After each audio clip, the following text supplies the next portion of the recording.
Mr. Men, rainy day.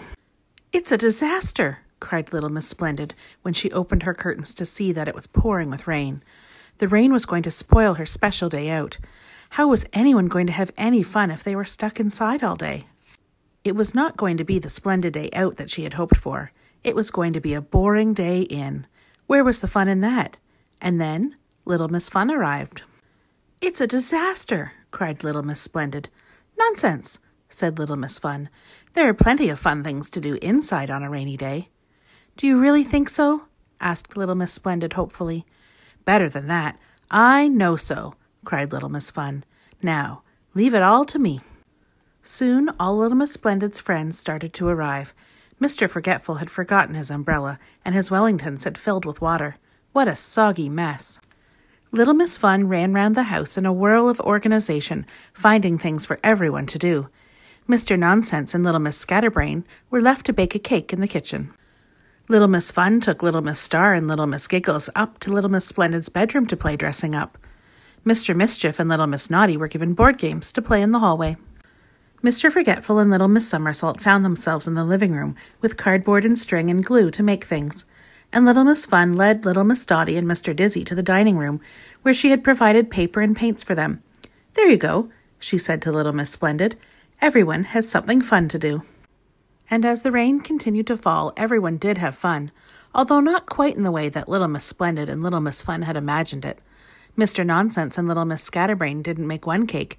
They made lots and lots of cakes, lots and lots of crazy daft cakes. They made a banana and pea cake. They made a lemon and sausage cake. They made a strawberry and toothpaste cake. They even made a blueberry, chocolate, pickle, and onion cake, none of which were at all nice to eat, but fantastic to look at, which is more than could be said for little Miss Splendid's kitchen. Making all those crazy daft cakes involved a crazy daft mess. "My beautiful kitchen!" spluttered little Miss Splendid. And then she heard cries of delight coming from the living room. She ran to see what was going on, but soon wished she hadn't. Mr. Forgetful and little Miss Somersault had suspended her very expensive rug from her very valuable chandelier with string and were playing magic carpet rides. And they had glued her antique chairs together to make a ladder to reach their magic carpet. "My glorious rug!"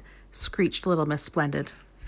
And then she heard screams of excitement coming from the hallway. Mr. Mischief and little Miss Naughty had got bored of the board games and were now using the boards like sledges to slide down the stairs and across the hallway, crashing into all her precious vases as they went. Crash, crash, crash. "My precious vases!" gasped little Miss Splendid. And then two fantastically dressed figures appeared at the top of the stairs, wearing little Miss Splendid's smartest hats, all covered in feathers. Little Miss Giggles and little Miss Star had been pillow fighting. And then the dining room door swung open to reveal Mr. Dizzy and little Miss Dotty, who had decided to redecorate the walls. Little Miss Splendid's very splendid dining room looked like the inside of a circus tent. Poor little Miss Splendid, but at least all her friends had a good time, which goes to show that there are lots of things you can do to have fun on a rainy day. But there are, of course, some things you can't do on a rainy day. Out in the garden, sat in the rain, was Mr. Muddle, sunbathing.